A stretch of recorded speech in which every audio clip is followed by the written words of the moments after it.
This is a production of Cornell University.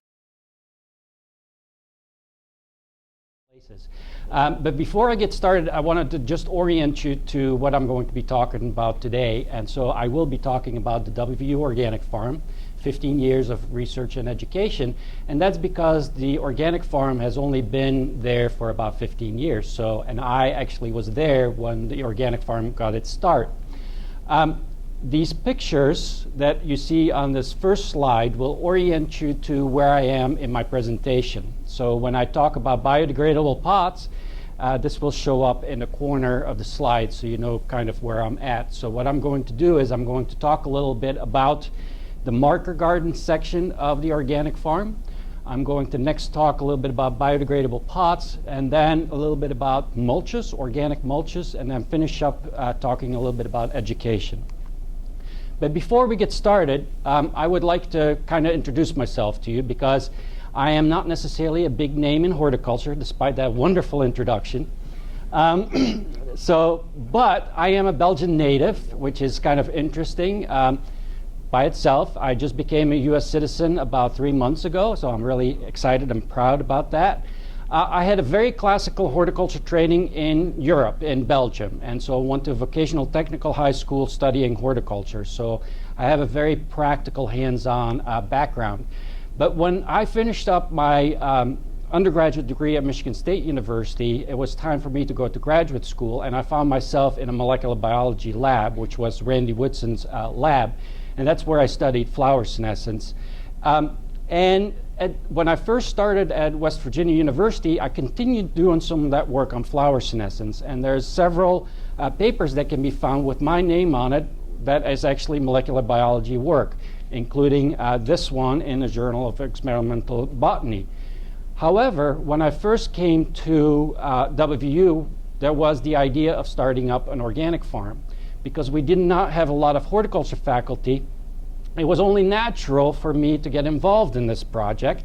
And so I started actually doing work on the organic farm, specifically in vegetable production. And I had that strong kind of background that allowed me to kind of go between these very, very different fields. So a little bit more about me. I do a lot of teaching. I teach anywhere from greenhouse management to an introductory plants and people course, garden center management, storage and handling of horticulture crops, herbaceous plant materials, and I guide about 3 to 10 independent study students every semester. So they can be doing a number of different types of projects, but so I do a lot of teaching. So let's get started on organic, the WVU Organic Farm. So why study organic or sustainability? Well, first of all, one major reason for that is there's consumer demand, and I have to apologize a little bit for this slide because the white lettering doesn't show up as nice on this picture as I maybe wanted it to, but consumer demand is one of the main reasons to study organic. We can argue back and forth about what are the benefits of organic and if it can feed the world or not, but what we cannot argue with is that organic has seen an increase in production and consumption every year for the last so many years since the final rule came out in 2002. So on a personal note, why do I study organic farming and how do I see that relate to flower senescence even? Well, for me, studying organic is kind of like being tied with your hands behind your back and trying to figure out how to get something done. And that to me is what organic is. And so I see it as a real challenge to actually produce something organically. And because we don't have the easy and ready way or ready-made ways to deal with problems. So we have to work within a system. And so why do we want to have an organic farm? Well, the WVU Organic Farm is unique, maybe not completely unique, but the whole farm is organic. And it is because we wanted a holistic approach to organic. So the farm actually incorporates animals, chickens and sheep, agronomic crops, and vegetable crop production. So it is a very holistic approach to farming. It's supposed to mimic a very diversified small farm in Appalachia. That's the idea behind it. So a very holistic approach. So what are the goals of the organic farm? It is not to compare conventional with organic. We are going to just assume that we want to grow organic, that we want to give people that want to grow organic information. So we are not doing any comparison between conventional and organic production. What we are interested in is best management practices in organic. And we are also interested in long-term sustainability. So one of the studies that I'm going to talk about today is to kind of highlight the idea of doing long-term work and what kind of influence or what kind of impact that can have. And then lastly is to educate undergraduate students and graduate students at this facility. So what you're seeing here is the actual market garden outline, or the actual organic farm outlined in red, and in white is the market garden section of the farm. To continue talking a little bit more about organic, so what I'm going to talk about today is the market garden. So I'm not going to talk about agronomic crops. I'm not going to talk about the sheep or the chickens. I'm just going to focus in on vegetable production.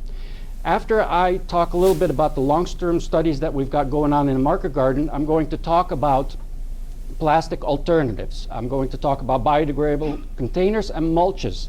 And you will see that there are some connections between the market garden and these alternatives to plastics. And I'll try to highlight those for you to kind of make sure that you see that there's some continuity in my talk. So the market garden, like I said before, the organic farm was started in 1999. And this kind of coincides with the final rule that came out in 2002. So the farm was actually transitioning while the USDA was actually putting out the final rule in 2002. And so we were fully transitioned in 2003. And that's important because I'm going to show you a couple of data points from right after the transition phase and more currently about 2 years ago. And I'm going to try to make some comparisons between those 2 years. So the original objective was information on transitioning.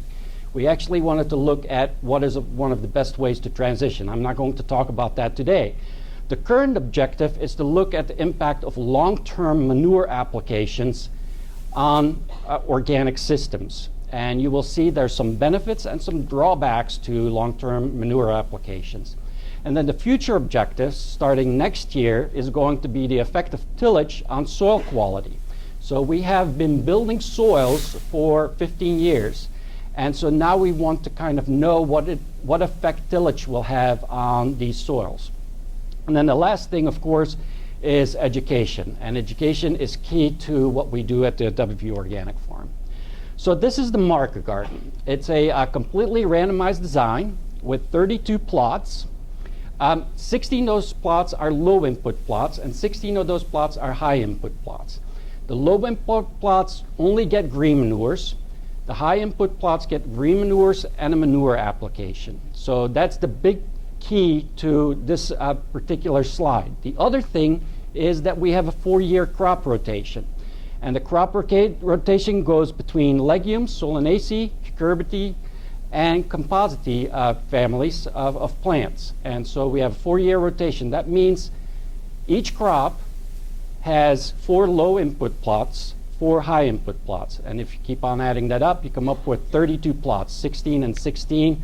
And within those 16, there's 4 that are Solanaceae, 4 cucurbits, and so on. And so that's the way this whole system is set up. So what we grow for the legumes, we grow provider beans in a succession planting. We grow coastal romaine lettuce in the leafy crop, or brassica, which is not, I know it's not a, so in the brassica we actually have, and I meant to say leafy crops, have coastal romaine lettuce, and then for the cucurbits we have dunja, zucchini, and for the Solanaceae we have both tomato and peppers in those plots. This is the way that the actual experiment is structured. So you have high input, you have compost, or which is basically aged manure. The manure that we use has gone through an aging process but is not organically certified compost. So when we apply this material, we treat it as if it is actual manure. And I'll show you some more information on that to show you what kind of the properties and characteristics are of this manure. But we apply about 10 tons per acre of this manure in the high input plots, nothing in the low input plots. In winter, we have established a rye veg cover crop in both systems. In the summer, if we're done with a crop, we either put in buckwheat or sometimes also some other cover crops just to hold over those plots.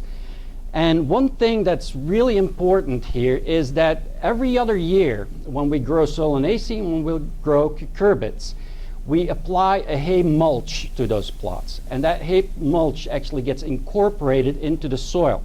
So the low input plots get cover crops, but they also get every other year, they get a mulch that is tilled in. So that becomes part of the nutrients that actually make it into those plots. The other one, the high input, gets an extra 10 tons per acre of manure. Now 10 tons per acre is a very, very small amount to apply. It's basically just a little dusting or coating. It is a very small amount. The reason I mention that is because you will see some of the big impacts over a period of 15 years. So this is the actual compost or aged manure analysis. And what I want to draw your attention to is that it's got a fairly high pH, and that's because it actually comes from a dairy, and there's some calcium that actually made it into this compost or this aged manure. And I also want you to note the fairly high levels of phosphorus. And so those are also key to what I'm going to show you next. So what I'm showing you here is 2004, immediately after transition, and I'm also showing you 2014, which is the last year that I have analyzed data for.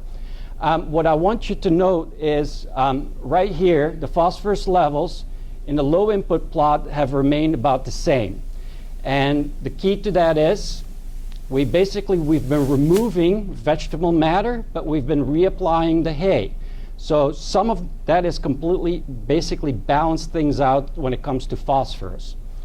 When we're looking at 2014, one thing that I want you to note is the huge difference in phosphorus levels between 2004 and 2014. We get huge increases in phosphorus, and that is only logical because we've been applying manure for the last 15 years. Now you may say, why are you keep on applying manure over and over and over again, even though you have plenty of phosphorus? Well, we were doing this experiment in conjunction with another long-term experiment that actually had a 7-year rotation in agronomic crops. And we wanted to get through at least 2 of those rotations before we switched up this experiment. And so that's why we get to these very, very high levels of phosphorus that really you don't need, or you probably don't even want in these systems. But it was just basically part of the experimental design. The other thing that I want you to note is, the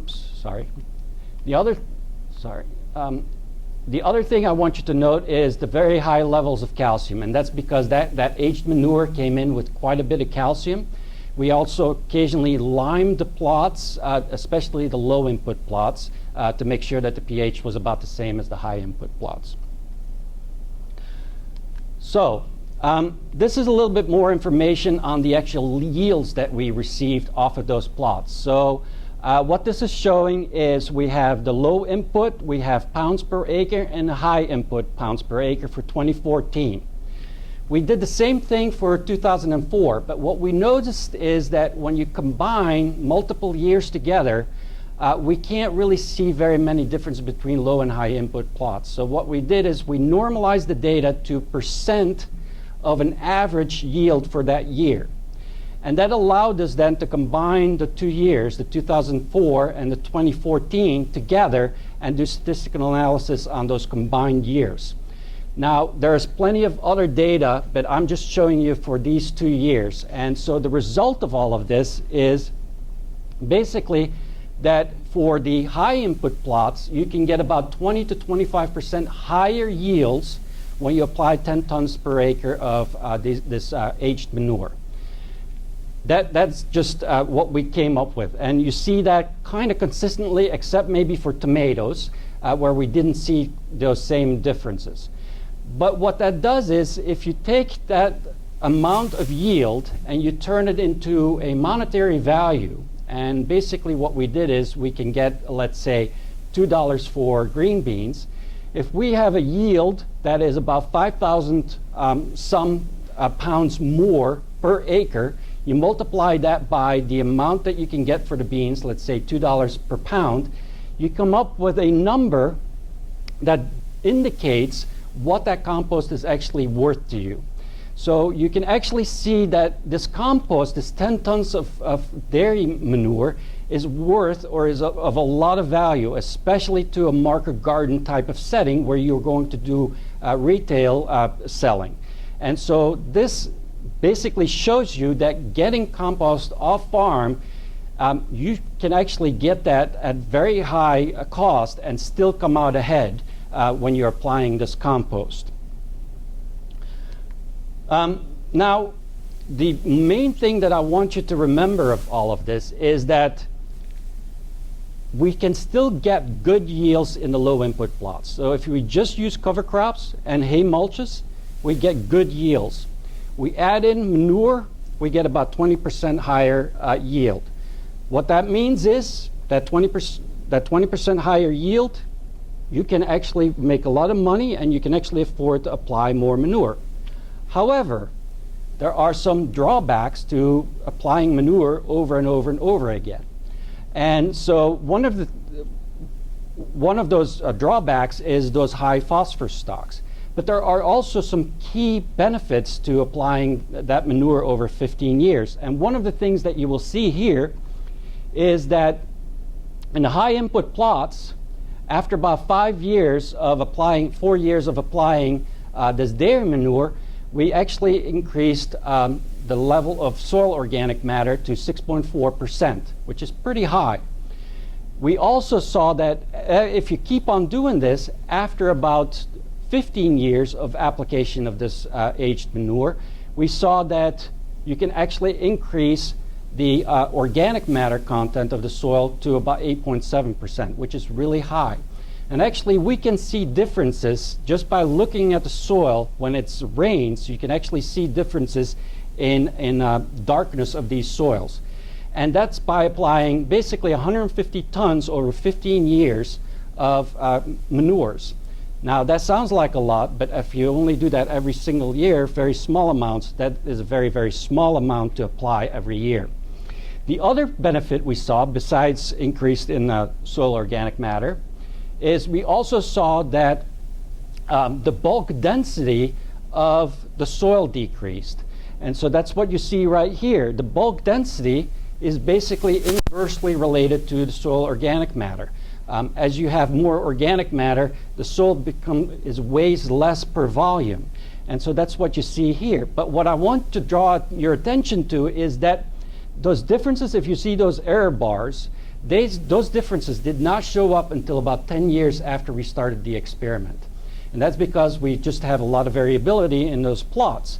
So my suggestion here is that this is related, or this is important when we're talking about long-term studies. This is something that you would have never seen if you would have stopped this study after about 5 or 6 years. And so these are some of the reasons that I think that we should actually have long-term studies, because some of these differences don't show up until much later. So, to recap this section of my talk, green manures together with hay mulch incorporation can maintain yields about 80% of those when you actually apply the manure. So that's important. Despite improvements in yield, soil organic matter, and bulk density, continuous application of relatively low levels of manure can lead to excessive levels of potassium and phosphorus. And of course, that's a bad thing.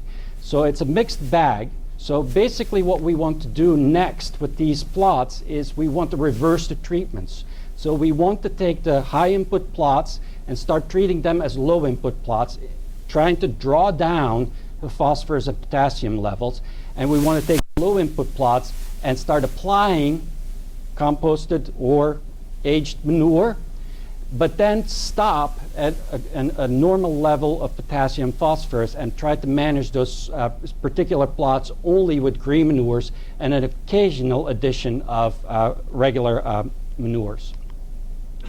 So next I'm going to talk a little bit about alternatives to plastics.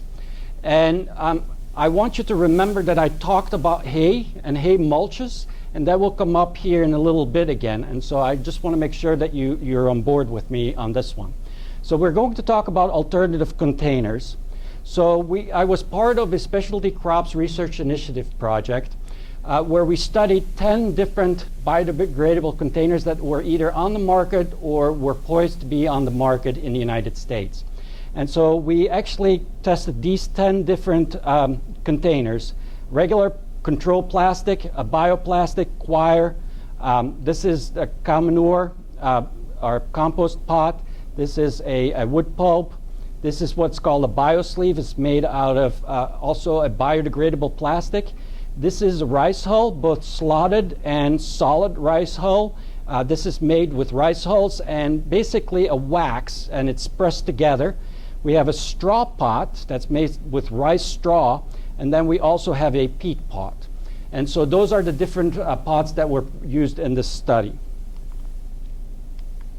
So one thing that I want to show you is that there were actual differences in growth when we grew plants in these biopots or these alternative containers. One big difference that we saw is right here, that the control actually had slightly lower levels of growth than some of these biopots. And I'll get in a minute here about why that could be. But really what I want you to note is that the straw pot and the sleeve had some of the highest biomass production in these different pots. One of the things that people sometimes say, well, that could be because these pots had different volumes. You have different volumes of media, and so that's why you might get different levels of growth. Well, when we first started this experiment, we actually measured the amount of media we put in each pot. So all of the plants were growing in the same volume of media. So even if the pot was a little bit taller, you had the same amount of actual media in it. What we think is going on here is this straw pot and this sleeve. This sleeve does not have a bottom. And what I think is going on here is additional aeration. So these drain better. The same thing with the straw pot. It is very, very open to the air. And so the media dries out much more quickly. And I think this warrants some more investigation, because even for plastic pots, if that's the case, maybe there should be more holes in a plastic pot. I'm not saying if that's true or not, but if that's the case, you could actually minimize the amount of plastic you actually put in a pot and still get good or better production. And so that's something that I think came out of this research, is that there's a possibility that maybe aeration is really key to increased biomass. By the way, the crop we grew right here is New Guinea impatiens. So this is a floriculture crop, and this was all done in a greenhouse. The next thing that I want to show you is we checked for pH differences within these different pots and media. We used a pour-through method, and the result of that was that the dairy manure, which you would expect to have a higher pH, actually had a higher pH throughout the study. So these are averages over the whole study. So these are pH averages over the whole study. And we noticed that the dairy manure actually had higher pH. Now, you could expect that, because if you use the pour-through method, you're actually going to leach some of that composted dairy manure that makes up that pot into your leachate. So that's probably why we have a slightly higher pH in those pots. But it's also probably why we have a slightly lower pH in peat pots. Again, you rinse it, you leach it through the pot, it's going to make a difference. So if this really makes a difference or an impact on the actual growth, we doubt that. It's probably more an artifact of actually how we measured EC and pH. The next thing that I want you to know is that these pots have different ability to hold up during production.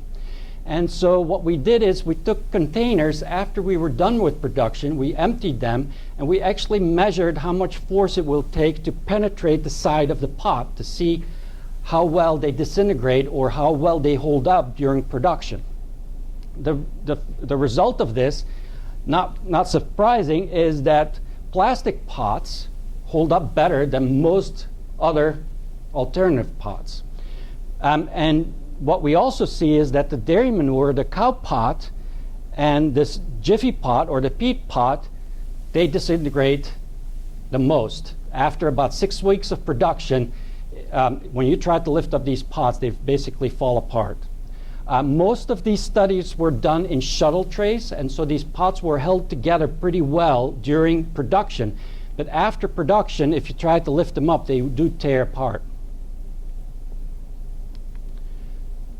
Next thing, again, we're looking at the cow pot and the jiffy pot, which, by the way, are brand names, but this is a composted dairy manure and, again, a peat pot. What we noticed is that we got more algal growth on those pots than any of the other pots in the study. Now, the only other one is the wood fiber pot. And I want to draw your attention to some things. First of all, I want you to notice the idea that this straw pot has more aeration because it's cross-linked straw and it's got lots of openings. The slotted rice hull has slots, so it has more aeration, better drainage. And this biodegradable pot has better drainage because it does not have a bottom. I also want you to focus in on the idea that these two pots now have come up twice with some cautionary notes. And that will get into how I actually want to try to wrap this up. So the other thing that we did is we looked at how easily can these pots actually be denested? How easily can they be used in a production line where you actually are trying to take the pots apart?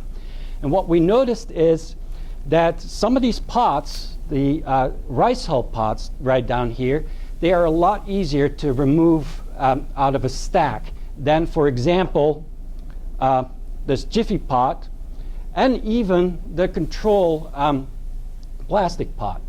So really what I want to focus in on is that these two pots actually are very easily handled. The other thing I want you to think about is that this surface is very rough, and that makes these pots stick together. And so it makes it much more difficult to actually handle these pots in production settings.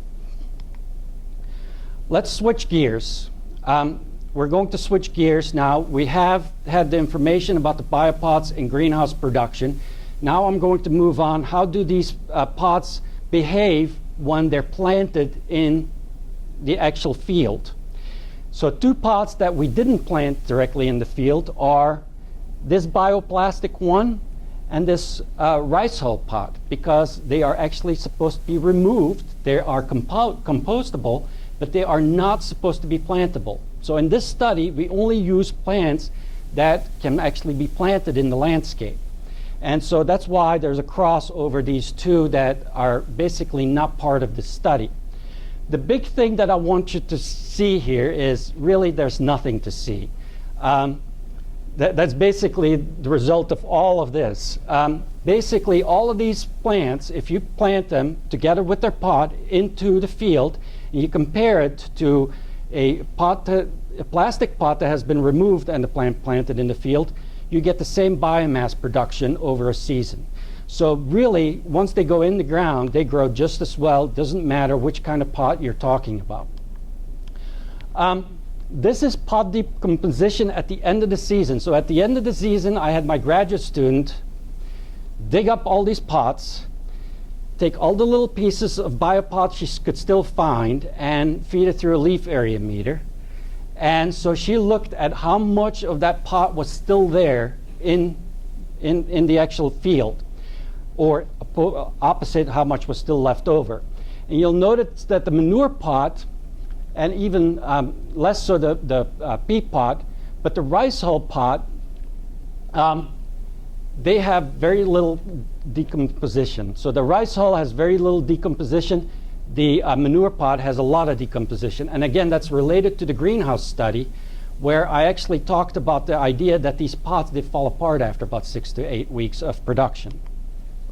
So to recap all of this, and I know I'm going to run out of time, and I'm going to try to run through this a little bit more quickly, to kind of really emphasize the main points of all of this is that all of these pots have pros and cons associated with them. So which one should you use? Well, it all depends on what you want. So it all depends on what you're ultimately looking for. If you're looking for a pot that holds up well during mechanized production, you would gravitate towards a plastic or even a rice hull pot because they can easily be denested. If you are looking for a retail setting, you may want to stay away from a Jiffy or a peat or the peat or the dairy manure pot because it has a lot of algae growing on it and it's unsightly. So it all depends on ultimately what you want to do with these pots, where do you want to go with these pots. The other thing that I think is important, just the same we have controlled release fertilizers that are used in horticulture, I think we should have something that is akin to controlled release pots. And basically, we should market these pots based on how long they hold up in the greenhouse. And so I can envision a pot that would be a 6-week pot versus a 3-month pot, and they would be different materials and structured differently so that you know what you're growing and you know how long that pot is supposed to hold up. And plastic still rules for the main reason that it's just easy to use. It's got a lot of attributes that really work well for it. The next thing I want to talk about is mulches. We did some studies, and what this picture is showing is a wool mulch. So I told you before that we have a holistic approach to our organic farm. So we're trying to use on-farm resources as mulches. And so in this study where we looked at different mulches, we thought, what does the farm have to offer that we can use as mulches? Well, we are raising sheep. So we have to shear these sheep every spring. That wool does not make much money. There's just not a lot of money in wool. So we actually thought we could use it as a mulch. The same thing with hay. The farm generates hay for the sheep in the wintertime. So what did we do? We started using hay mulch. And then the last one is leaf litter. We have woodlots that are part of our organic farm, and so we collected leaf litter. We set up an experiment. Again, it's a randomized design. We had 7 different treatments. 2 were plastic, basically plastic mulch. We had that in 2 areas, a 10 by 20 and a 20 by 20 area. And the main reason for that is we wanted to know if in the middle of those plots, if we still got enough moisture to actually grow a pepper. And so that's why we had these 2 different sizes of plastic mulch. We also used hay, waste wool, leaf litter, and then hand weeding and no weeding at all. Really the result of all of this is marketable yields in plastic are high, but we can get comparable yields with hay mulch. So that's what this is showing, is basically that hay mulch gives you comparable yields to plastic mulches. The interesting thing about this is that this, by the way, I want you to note that it's 67 to 76 degrees on this axis, just to show the differences a little bit more clearly. But clearly plastic is going to have higher temperatures, whereas hay had much lower temperatures, and that is just the result of inherent result of those materials. And then the last thing that I want to show you is that the moisture content under plastic was much lower than under hay and even wool. And this wool is something that we've seen over and over again, is that we see much higher soil moisture under wool than we see in any other mulch. And this is not just in this study, we've done some other work that we showed the same thing. Now, there are some problems with wool, but really, basically what I want to say is that on-farm resources can substitute for plastic mulches, specifically hay. And hay has the additional benefit, remember back to when I first started the talk, you can use it as a mulch, but you can also use it for fertility. So you have a double kind of thing that you can get out of hay. You can use it as something that is actually incorporated in the soil, but you can also use it as a mulch. And wool has a potential as a perennial mulch, because one of the things it does not do is degrade very easily. At the end of the season, you have almost as much wool left as you do in the beginning of the season. And it's really, really thick. And so I think it has potential for actually a perennial mulch because it just doesn't degrade very rapidly. It takes many, many years. And we actually have to clear it off the plots before we till it because it gets bound up in the tiller. Again, plastics come out ahead mostly because of the price. If you think about hay, applying about 5 tons of hay per acre of vegetable production, we're talking about a lot of hay that can be sold or used as animal feed. So we're talking about a very high cost. Again, there's some drawbacks associated with some of these alternatives. Some other work that I've done at the organic farm includes some work with green beans and control of Mexican bean beetle with a biological called Pediobius fivulatus. I've done some work on solarization in West Virginia, which actually works, which is kind of neat. We've done some work with water inclusion in season extension. We've also done some work on transplant production, specifically transplant production for organic production. All right, this, I'll try. I'm sorry if I'm going over a little bit. I'll try to. Okay, all right. I'm just want to make sure that if people have to leave, that I'm done. So, so the other thing is the organic farm and education. And over the years, we've had about 40 interns that have interned at the farm and learned about organic production techniques. We just recently got a retired professor, retired faculty member, donate $25,000 a year for an internship program. And so we now have about 6 or 7 interns every year that can help us out with the research. A lot of the research that I've shown you was done on kind of a shoestring budget, and a lot of it was done with undergraduate researchers. And that's one of the, I guess, there's a benefit to that, to the student, but for me, it's sometimes difficult to find the consistency in data collection and so forth. But we have 2 majors that link up with the organic farm very closely, horticulture and agroecology. And so we do have these 2 majors. We do have the organic farm internship program, and we run a winter CSA and a summer CSA, and it's a pretty small CSA, but it still generates about $8,000 for the farm. The winter CSA and the summer CSA are 20-week CSAs. We ask for about $20, $25 a week, so we generate about $8,000 to $10,000. We also started looking into wholesale production. Because the farm has focused very much on local production, local markets, CSA, and so forth. We wanted to venture out into something that is a little bit more wholesale. And so we've contracted with a company in Virginia, Appalachian Harvest, to take any butternut squash that we produce on the farm that meets their standards. And as part of that effort, we actually had to get GAP certification, and we're going to actually go through the process of GAP certification now. And the really neat thing about that is students actually can be involved in the organic certification process, but now also in the GAP certification process, which is really important if you're going to do any production that you're trying to sell wholesale, because most suppliers, most aggregators will actually require that you're GAP certified. Future directions for the work at WVU. First of all, tillage.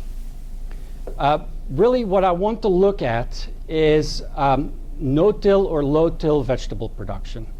And I want to compare that to conventional tillage and see how these soils that we've built up over the years with this high soil organic matter, this low bulk density, how are those soils going to behave under different tillage systems. So that's where we're going to go with that work. So it's going to continue that long-term work. The other thing that I want to look at is mulches a little bit more, specifically these on-farm resources and how we can best use them. And we definitely want to expand the CSA and entrepreneurship options, and the university is really keen on the idea to get students exposed to entrepreneurship. So one of the key pillars of WVU is prosperity. And so the university is really pushing the idea of creating entrepreneurs on campus that can then go back to their communities and actually start businesses. And so we will definitely emphasize this. And then the last thing that I think we don't do enough is actually measure the impact of educational methods. So what is the impact of these CSAs, of these student clubs, on the learning and teaching at a university? So, keys to undergraduate education at WVU. It goes anywhere from undergraduate research, which, by the way, stretches limited funding. So I can oftentimes find students that get interested and excited about a project, and I can get them for credit to help me out with my research. So that's one way that I stretch my very, very limited funding. Plus, the students gets exposure to research, and oftentimes they go on to graduate school, either at WVU or somewhere else. Independent studies. Not all of the projects students do are research projects. I try to encourage projects beyond just research projects, more demonstration, or just to teach them certain techniques. And that's something that we do in independent studies. We grow 700 or 800 poinsettias every fall. We grow a bunch of hanging baskets in the spring. And students actually get exposure to some of those things that way. And then clubs. Clubs can be a key to education. It's a great way to instill a sense of entrepreneurship, because clubs are oftentimes in fundraising mode if they want to travel somewhere. And so it's a great way to kind of combine these two together. And the last one is internships. Internships both on the farm, the WVU Organic Farm, but also outside of the farm, are key to a really good undergraduate education. I have a couple more minutes. What I want to do is I want to introduce a few of my colleagues. So if there is any interest beyond what I've talked about in the audience, I just want to focus you in on what some of the other people are doing at WVU. So Kang Mo Koo, right up here, he's a new faculty member. He's an assistant professor. He's been with us for about a year. He's working on glucosinolates, mostly broccoli, but also some other plants. Looking at nutraceuticals. Michael Guttenson, right here, he's also new. He's been hired within the last year and a half. He is very interested in plant biochemistry, specifically terpenoid biosynthesis. We have Nicole Waterland, who's interested in greenhouse production, does work with LEDs, also has switched over some of her ornamental work into vegetable production in greenhouses. David Davis comes to us by way of Virginia Tech, and he does mostly teaching. Louis Jett down here, he is high tunnels, and he does a lot of work with high tunnels in West Virginia. Jim Coatson, right here, he actually takes care of the sheep and the economic crops on the organic farm. And there's, of course, many, many others that have other additional roles at the organic farm. So to finish up, the take-home messages, the things that I really would like you to go home with today are: manure applications have clear benefits, and this is not rocket science. This is something that you could have probably guessed even without doing this research.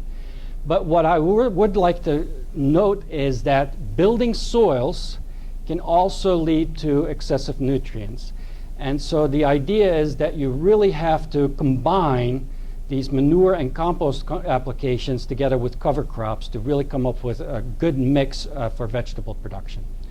Plastics are popular for a reason, and the alternatives have very high standards to match. If nothing else, cost.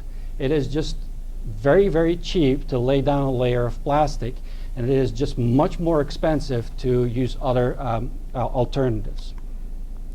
So the other thing that I'd like you to remember is that some of these changes that we see, not just in soil organic matter, but also in bulk density, are very, very slow to materialize.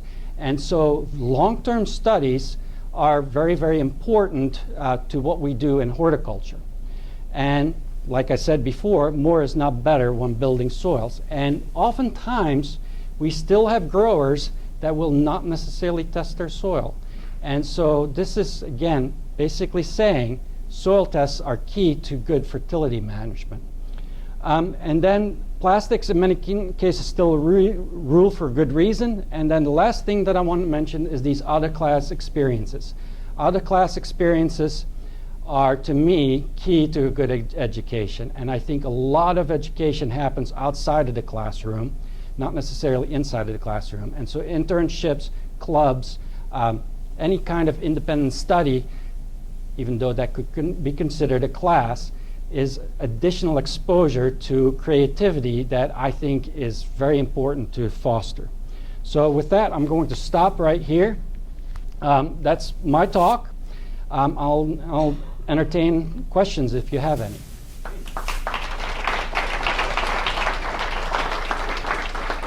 Is there a threshold for the P and K in the soil that creates an adverse effect on yield?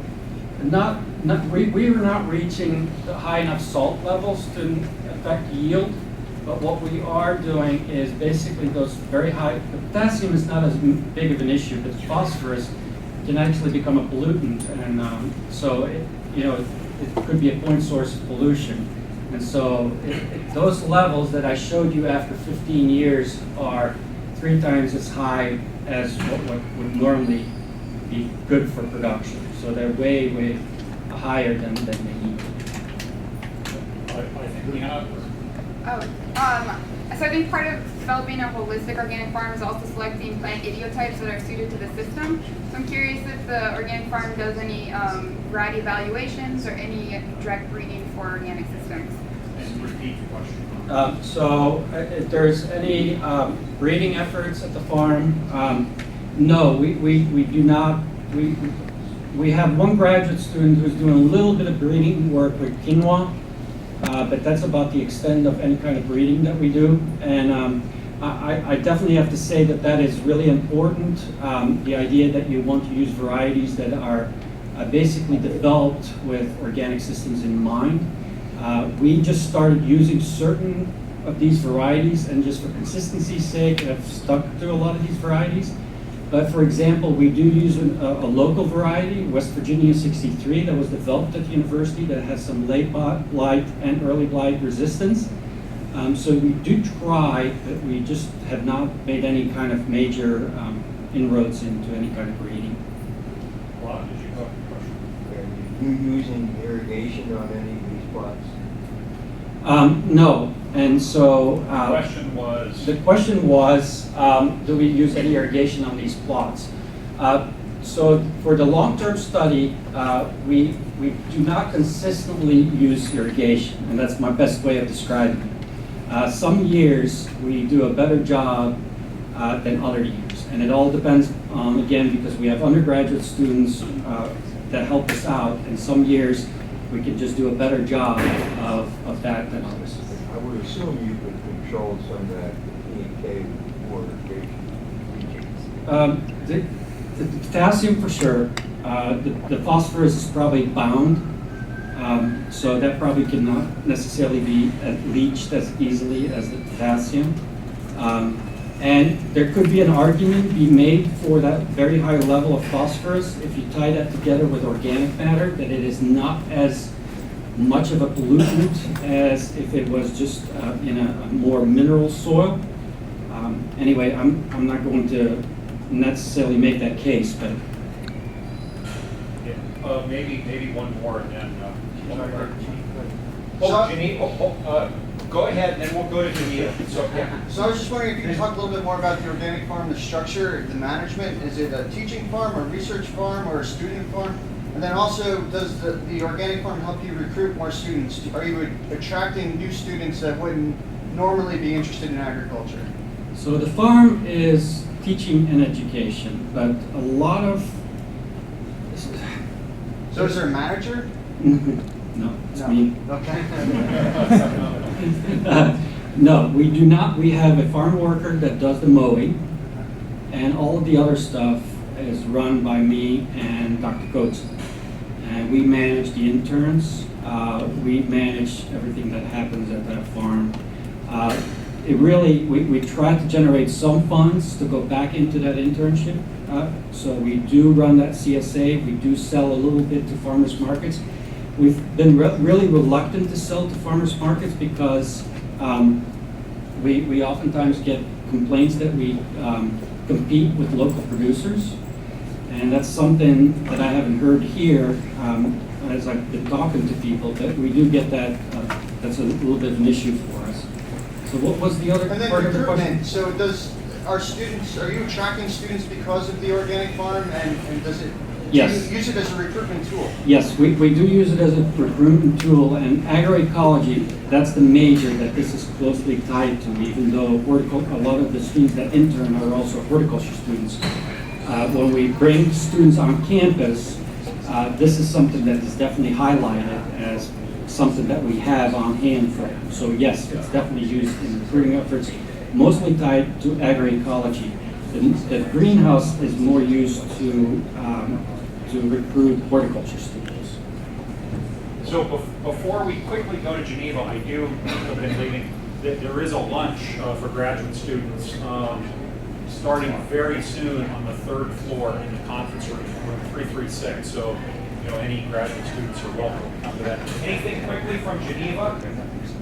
Yeah. Oh, I wasn't surprised that Thomas would raise his hand. Thomas. Figures. So I wonder if you could speak a little bit to the nitrogen budget going forward. Are you looking at producing more of the nitrogen in the plots themselves or elsewhere on the farm to try to balance out that cost? Yeah, so the big thing is going to be, we need to get a better handle on how much nitrogen is in that hay. And that would be our first, that would be the way we would grow the cover crops, the green manures, measure how much nitrogen we're fixing there, and then fill in with mostly the hay as an additional level of nitrogen. And then only as a last resort, if we need basically phosphorus, go to the manures. So that would be kind of the level, and we would try to meet what are basically kind of standard levels of nitrogen that you would want to apply to vegetables. Now the problem that we sometimes have is how much of that nitrogen is actually available to that crop versus how much is held over. And that's a whole other research question, but I think we would try to manage most of it by cover crops, by legumes. Great. Well, Sven, thank you very much, and if we could all give him a round of applause. This has been a production of Cornell University, on the web at cornell.edu.